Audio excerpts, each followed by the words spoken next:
I used to think life would change when something big happened. A new job, a breakup, a promotion, a tragedy.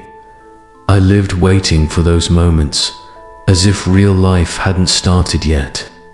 Then came the morning I couldn't get out of bed, not from illness, from emptiness. I was 31, living in Chicago, working in marketing. From the outside, things looked fine. I had a good salary, friends, even a decent apartment.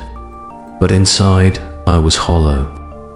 I woke up that day, stared at the ceiling, and thought, is this it? Is this all life will be? I spent the whole day scrolling Instagram, watching people hike mountains, laugh with family, fall in love, build businesses. And there I was, reheating frozen pasta, watching the clock, waiting for bedtime like it was a finish line. That night, I went for a walk just to escape my own thoughts. That's when I met Thomas. Thomas was sitting on the bench near the lake, sketching in a worn-out notebook. He looked in his late 60s leathery face, calm eyes, and posture that screamed discipline. We started talking. He told me he was a retired US Air Force officer. We hit it off, and over the next few weeks, I started visiting that bench more often. One night, I finally told him, I don't know what I'm doing. I feel like I'm wasting my life. He looked at me and said one sentence that changed everything. The way we live our days is the way we live our lives. It hit like a slap. I blinked. What do you mean? I asked. He leaned in. Most people wait for a reason to live with purpose. But what if today was your last day? What if you die next month? Would you want this day, this ordinary Tuesday, to be your legacy? That haunted me, and that's how the lessons began. Let me share all the lessons I learned from Thomas, which changed my perspective for the rest of my life. Lesson number 1. Live like this moment is the last one you own.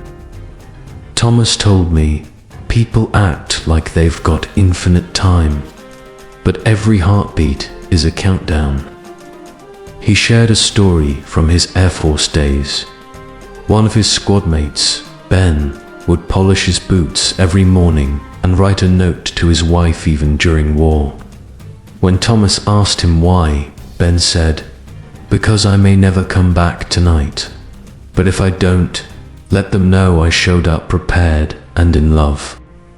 That wasn't dramatics. That was integrity. So Thomas gave me a challenge. Every night, ask myself, did I live this day like it was worth dying after?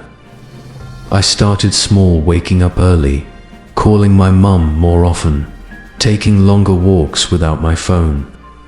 It wasn't about doing crazy things. It was about doing honest things. Lesson number 2. Small habits shape big legacies. One morning, Thomas handed me a card with this written on it. Your legacy isn't built in years. It's built in minutes.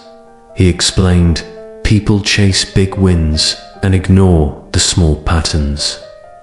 But the person you become, it's stitched into your habits. He told me about a janitor at the Air Force Base named Mr. Gerald. The man swept the floors like he was painting a masterpiece. He remembered everyone's names, brought extra sandwiches in case someone forgot lunch. That man taught me more about honor than any general, Thomas said. So I started tracking my days, not goals, just daily choices. Did I hold the door open for someone? Did I ignore my phone during lunch with a friend? Did I choose honesty when it was easier to lie? The more I paid attention, the more I realized my days were improving. so was I. Lesson number 3. Your pain can plant seeds for someone else. One foggy evening, I told Thomas how ashamed I felt about my wasted years. How I used to party to numb myself. How I ghosted people who cared. How I cheated time. He just nodded. Good, he said. Now use it. Use it. Yeah, your pain is fertilizer. Don't waste it. He told me about a woman named Agnes who lost her son in Afghanistan.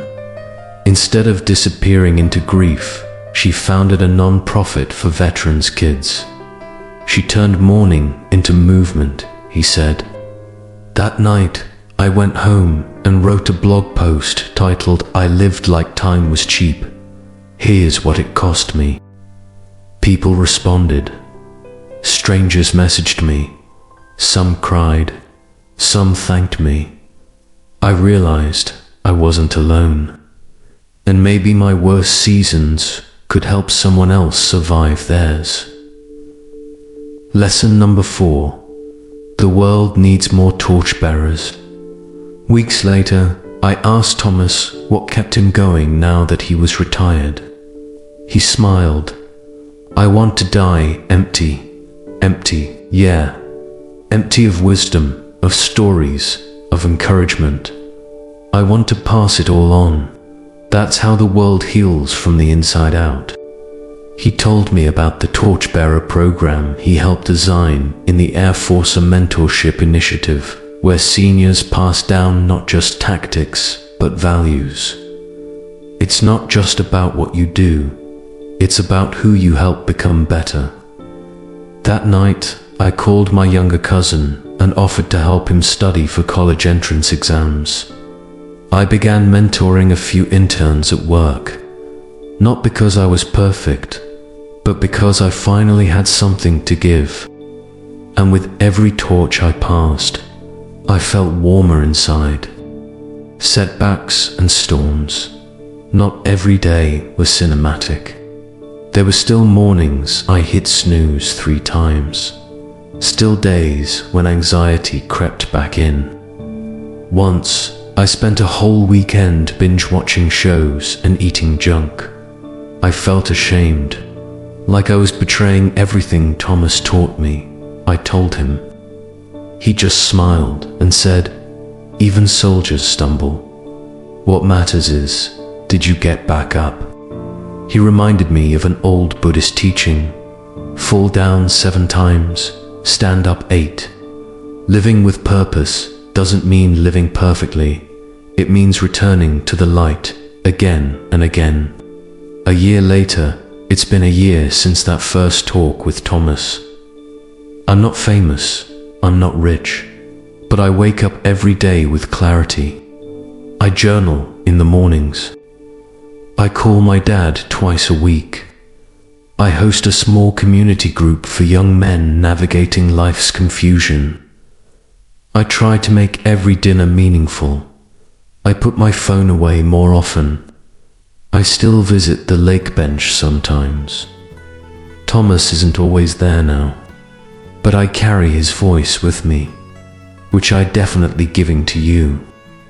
I become a torchbearer now. Conclusion: be the echo of what you hope the world becomes. Life isn't made in years. It's made in the Tuesday when you chose kindness over sarcasm. The Saturday when you picked up the phone and said, "I'm sorry." The Friday night when you mentored someone instead of numbing out. It's made in now. Because the truth is, the way we live our days is the way we live our lives. Live them like you're leaving behind a manual for someone braver, kinder, wiser. And one day, when your story is told, it won't be about your job title or how many likes you got. It'll be about how you made people feel, what you stood for, and how many people found hope because you dared to live today like it mattered. Because it does.